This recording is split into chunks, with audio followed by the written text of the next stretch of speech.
platforms now. It says we're live. Live, yes. Awesome. So, hi, I am Joyce Johnson, author, speaker, sales champion, coach, and founder of Y Sales Network. So, you guys know this is my Thursday therapy section. I've shared throughout the weeks that as I was writing my book, no back doors for me, just when I talk about how I have the irony of my mom walking away from the back door so that her kids wouldn't have to be at the back doors of restaurants and buildings and things. I, kind of since that, I've been feeling like I've been treated like I was at the back door some of my corporate life, and just wanted to share some of those stories with you because I feel like if I need a little therapy from it, maybe everyone did, and not only share the stories, but share how I coped and how you can cope and get through some of that. As you guys know, every week I have a co-host. So this week I have Mr. William Matthews and me. He is like the male Joy Shaw. William, introduce yourself to our audience. William Matthews, author, speaker, real estate developer. But I think the best way to sum me up is just the modern day Renaissance man, William Matthews. I love it. Yeah, that's me. I love the modern day Renaissance Renaissance man. I man. do a little bit of Okay. this, a little bit of that, a little bit of That that. I kind of do it all. Can't put me in a box. I do too can't much. put you in box. That would be too much. Yes, yes. Ooh, that box. I have something coming soon for that box. I'm so excited about it. I don't know what to do with myself. But anyway, thank you so much for joining me, William, as we Oh, have this thank you. conversation. You and I share a passion that about college students, right? And just really developing college students and helping them as they prepare for work-life balance. And even as you mentioned earlier, those students that may not go off to a four-year college, but just investing in young people, right? And helping them find their way and helping them Mhm. understand what to expect. And so I have No Back Doors for Me, which talks about my experiences in corporate. And tell us a little bit about your book. Yes, well, I'm on my third book that's coming out in a few weeks. I'm really excited Wow. about it, but I'll back up a little bit because first of all, first and foremost, thank you so much for allowing me to share this Yes, platform and the microphone, the imaginary microphone the today. It's imaginary an microphone. it's an honor to be here with you. Well, I'm gonna hold a water bottle, the imaginary microphone. So thank you very much for allowing me to be here and to share this Yes. platform with you. So I've written three books. The first one was on event planning, and the most recent two were really geared towards kind of what you just mentioned, college students, recent college graduates, high school students, primarily for Black and Brown individuals. My second book was on financial literacy, titled Everything I Need to Know About Money I Learned from My Broke Ass Friends, based on a true story. Based on a Based true on the story. true story. Is that the story of your Based on life? a true story, yeah. And so each chapter, I'm talking Oh my about a gosh. friend who made really poor financial decisions. Now, names have Yes. been changed to protect the identity and to keep the friendship that I have. But it But was they know really, who they are. yes, they know who they are because the descriptions and everything, it's a dead giveaway. So it's a really good book. I encourage everyone to pick up. It's a great stocking stuffer. It's an easy to read book Yes. and a guide. It is available on Amazon. And the book just really talks about how to manage money.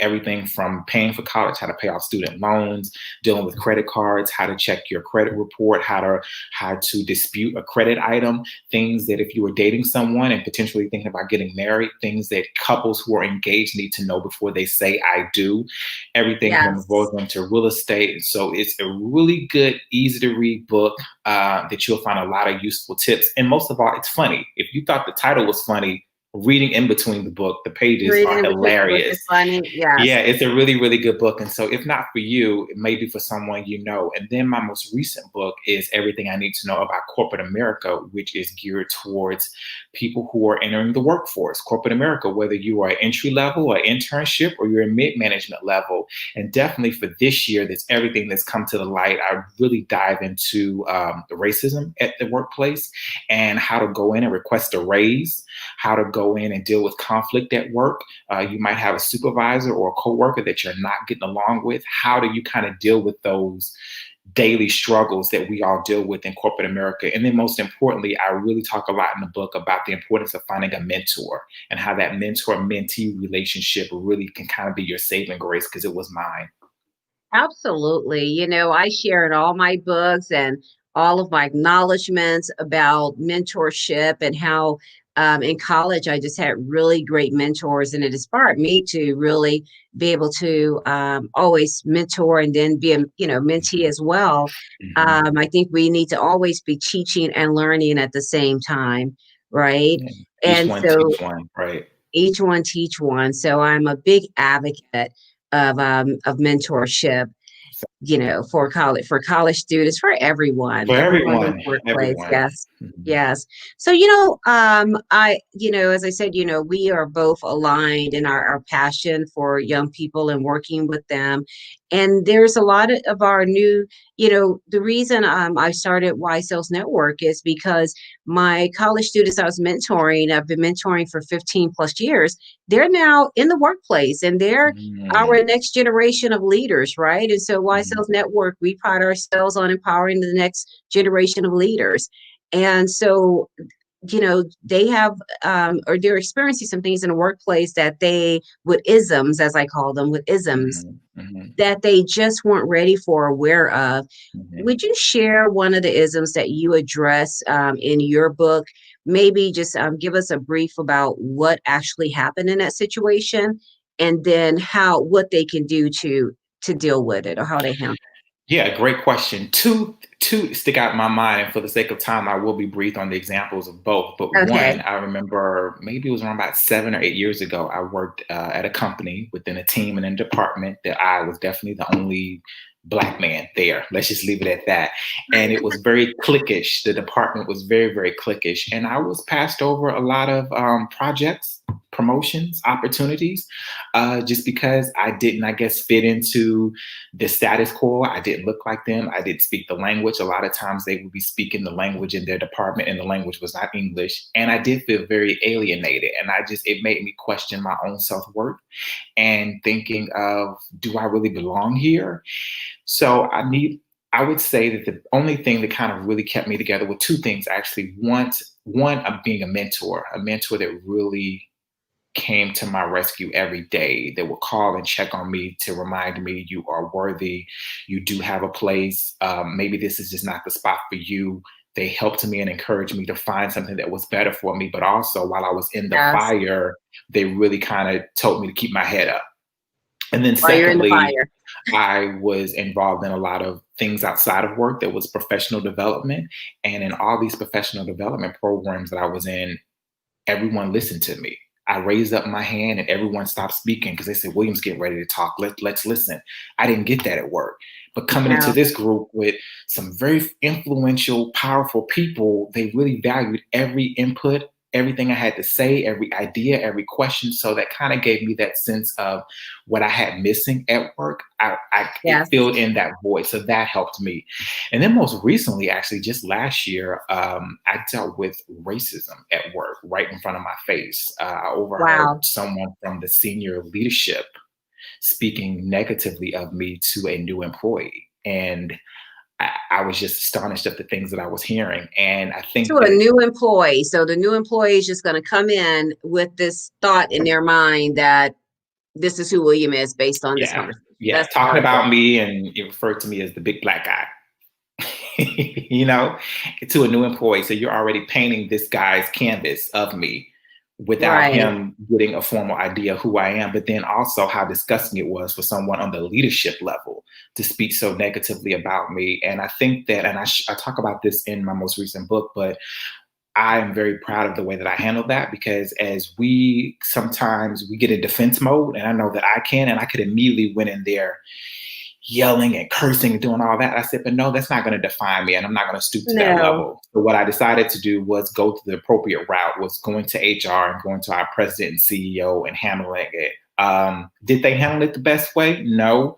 Fast forward Probably to not. 2020 in the way that everything is going down. If this incident would have happened in the year 2020, I think it would have been completely different and completely more justifiable on my reasons for them to take more action. But it was also a life experience for me and a life lesson that this isn't a place that I want to be a part of. And it also just showed me the tenacity that I have in myself because, I Yes. just think that people will throw dirt on your name all the time, but that doesn't define who you are as a person, and how you handle these tough situations really defines who you are. Yeah, and that's very unfortunate, and and how you handle it. But sometimes you get tired and you're handling it of always taking the upper Mm-hmm. hand or role or something. But I agree with you. Had that incident happened last year, I mean this year, it would have been handled differently. I Completely. you know I my hope is that some of the people, I know hope is not a plan. I know I tell people that all the time. Hope is not a plan. My hope is that some of the people who were a part of this, right? Who the people who created this, for instance, the guy who was saying you're the big black guy, right? Mm-hmm. That guy. I hope that in 2020 that came back to him Mm-hmm. and he thought about that and he understood the impact that he was making now. I hope Mm-hmm. he's taking, there's been so many resources out there now for us, like this webinar, Therapy Thursday. And thank you guys, our audience. I see a lot of folks joining on Instagram and listening in. I hope that he has gone back and reassessed that and based on what he's learning now in 2020, make different decisions moving forward. Mm-hmm. Yeah, and just be held accountable for your actions and know that words have power. And even though sometimes Words what have you think power. you're saying in a private conversation, you never know who could hear that, first of all. And then secondly, why would you put that out there? Why would you say that? And then again, someone from the leadership position. And I always say it starts at the top. So these companies can have all these diversity programs and departments and talking about all the things they're going to do for the community. But if your board doesn't reflect it, if your president, CEO, and your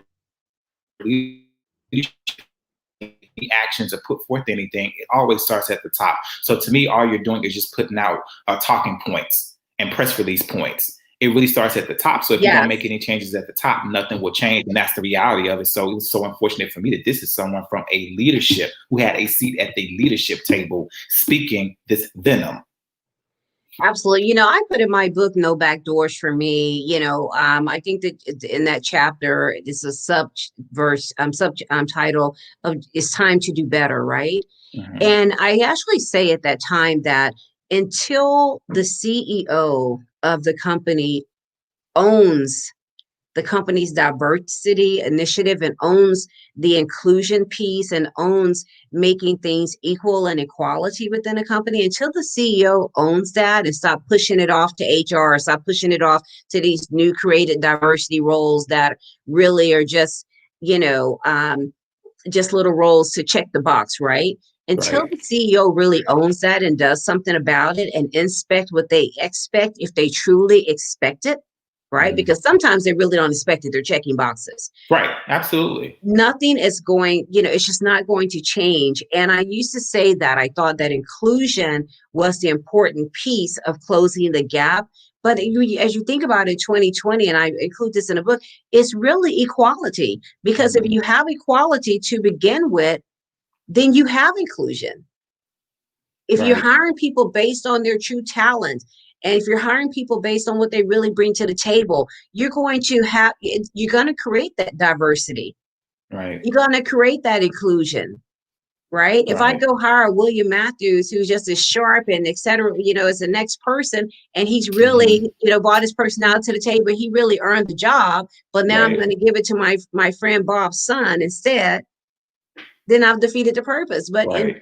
if we have everything equal, if it's an equal playing field, which is the only thing that people, I'm going to speak for, myself as African American, that's, equality, Right. Absolutely. right? Absolutely. So if you Yeah. got And equality, you have diversity. If you have equality, you have inclusion. If you yeah, have and then equality, everyone's at the table.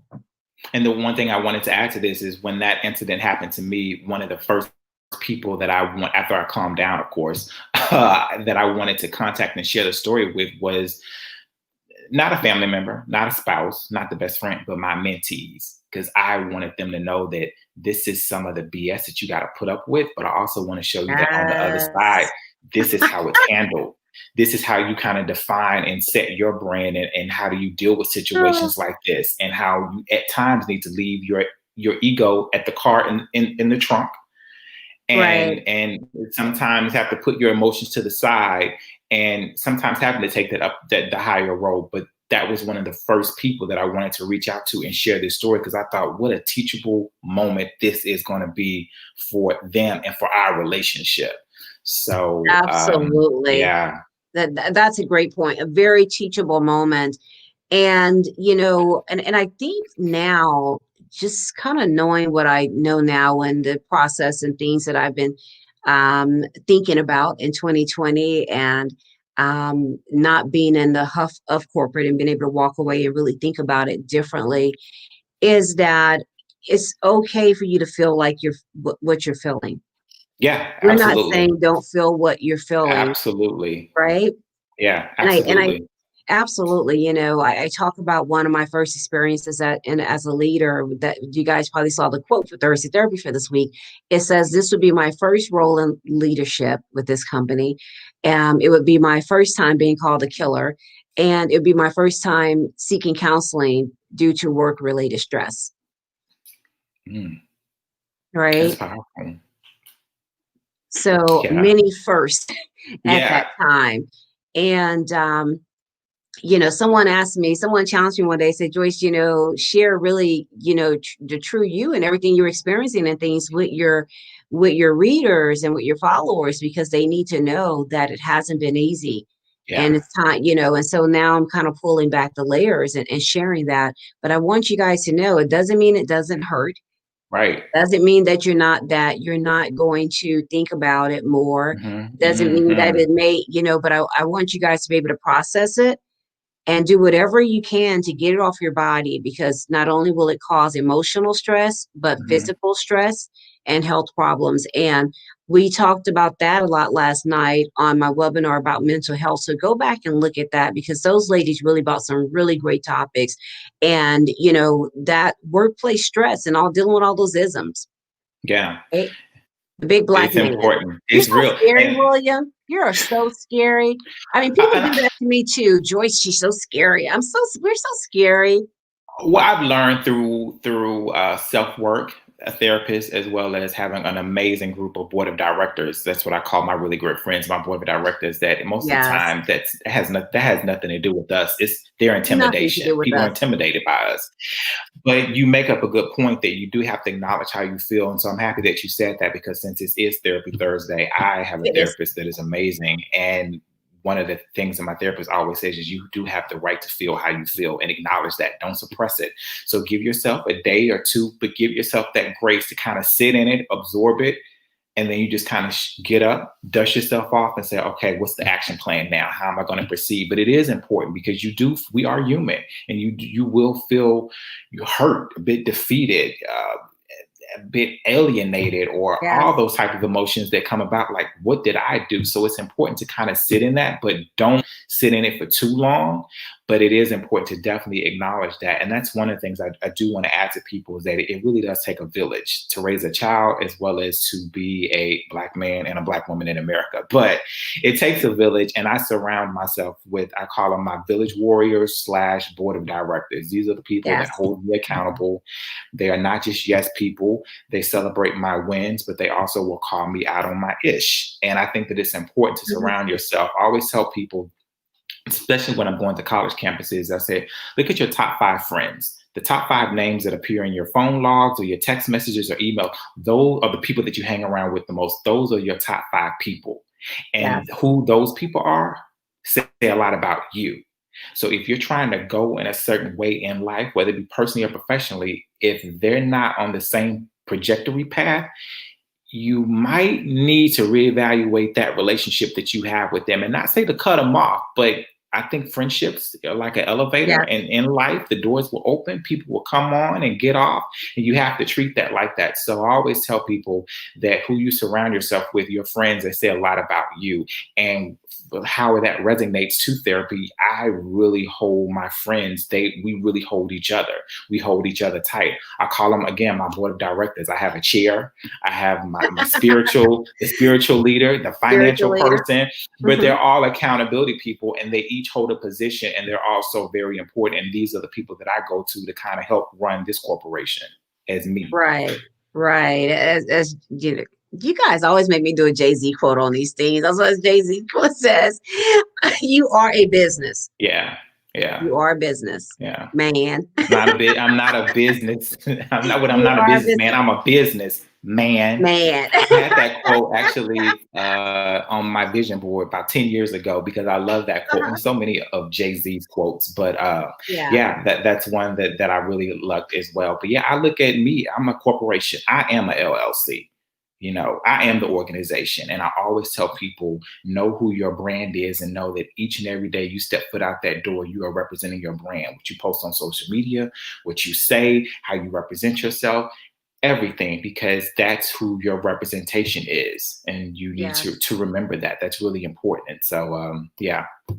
And and that's important too, because when you in these corporate jobs and things, sometimes you can get so wrapped up into them and their brand and what Hmm. they're doing and things. And you have to remember to have who you are within all Right. of that and what Right. your brand is. And I think sometimes we stay in places too long because I think, especially as African American people and our culture, when we talk about our culture, it's about like your parents are like, oh, you find that job, oh, you stay there, don't you quit that job, you stay there, you endure, you You go stay there through it, forever. you stay there forever, and things like that. And and I know what some of my, other friends, of other races, they're like, nah, I'm good. I'm gonna go find something else. And of course, Hmm. maybe they have that privilege and Right. that Right. do that. But I begin to think that we do too, and we have to own that. And we have to, lately we've been talking a lot this year about going places and being in environments where we're celebrated. Right, right, and I Not appreciate it, and giving a seat at the yes, table, you're not having to fight for one. And I think that because I had the yes. conversation with my parents recently too, that I think it's a lot about just a generational difference of working at a company for 30 to 40 years. Oh, you're breaking up Okay, a little bit, but I know what you're saying. You're breaking up a little bit, but I know what you're saying. Our parents have been in companies for 30, 40 30, years. 40 They years, retired for retire those with a great companies, right? You know, pension. Those days are long gone, and so people will hop around, and if they're not feeling it, they'll just leave and find something else. So I think that it's more so just a generational difference that they just don't understand. But I think they mean yes, well by that. right.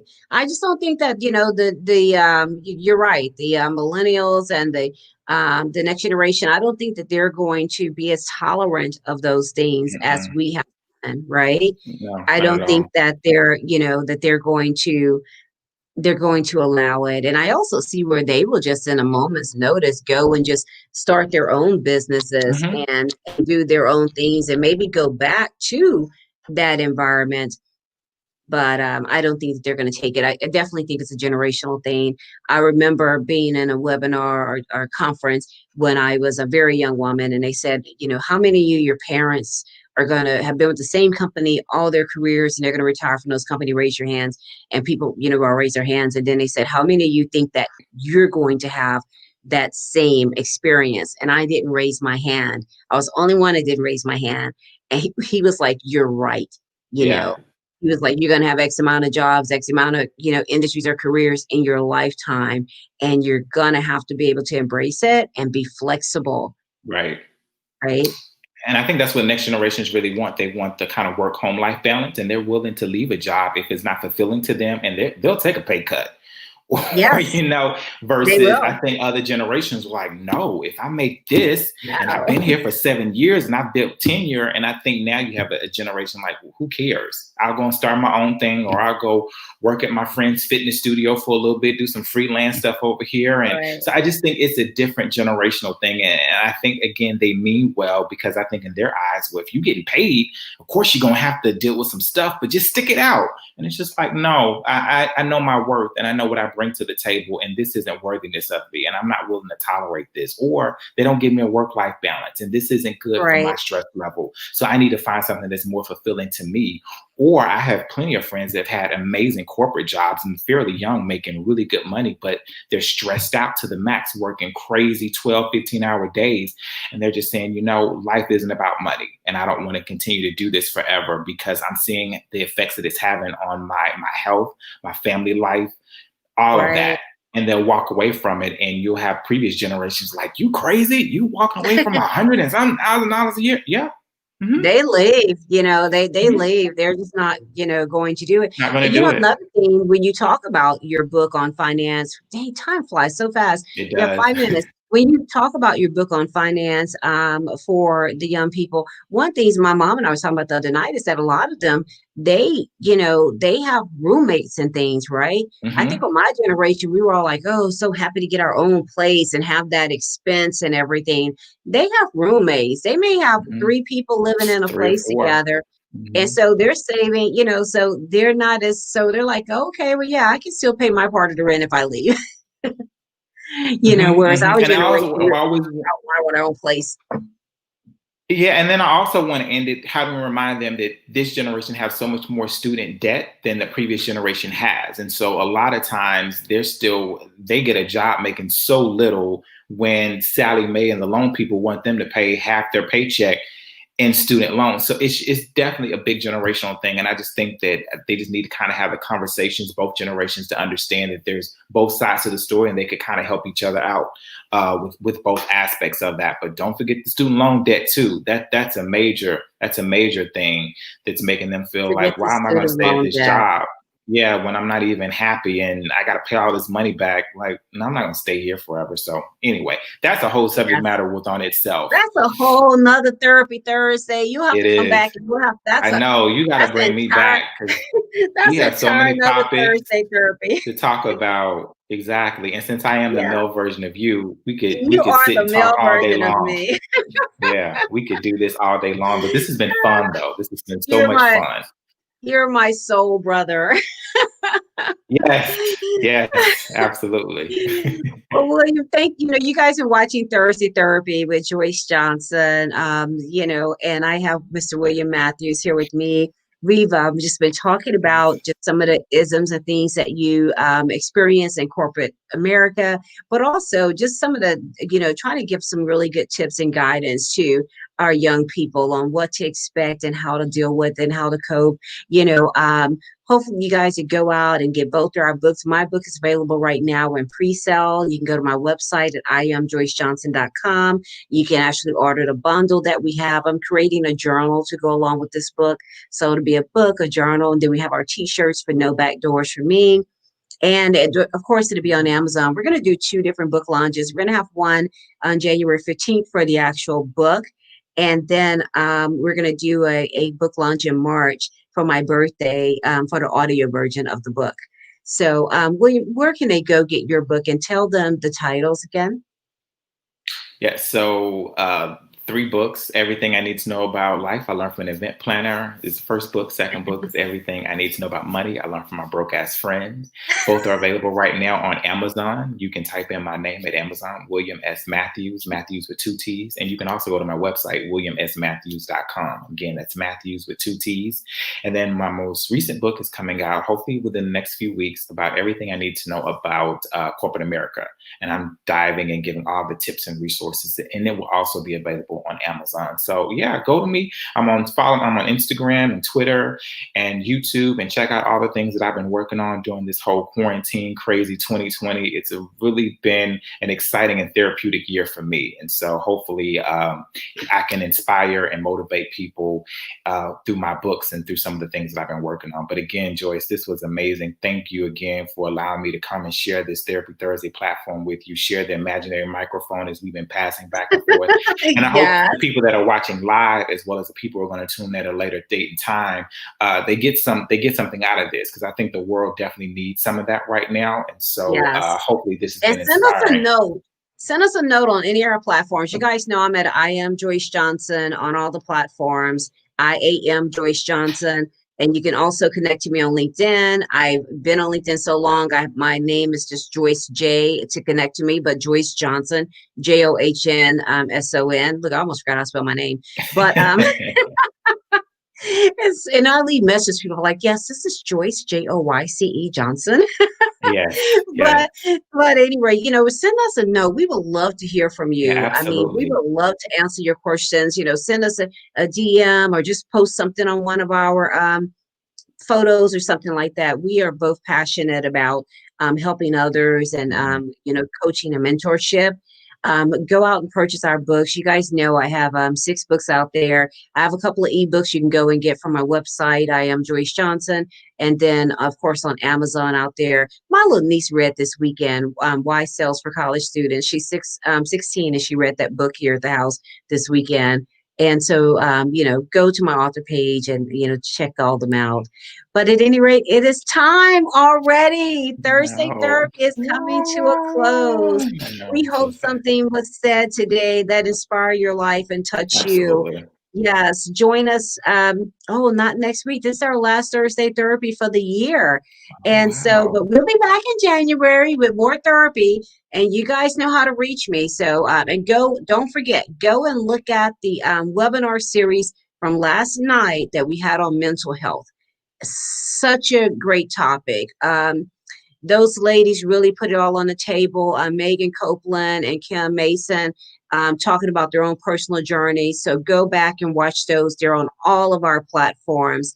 You guys make it a great holiday season. I love you. Yeah. Stay safe. Bye, everyone. Stay safe. Bye-bye.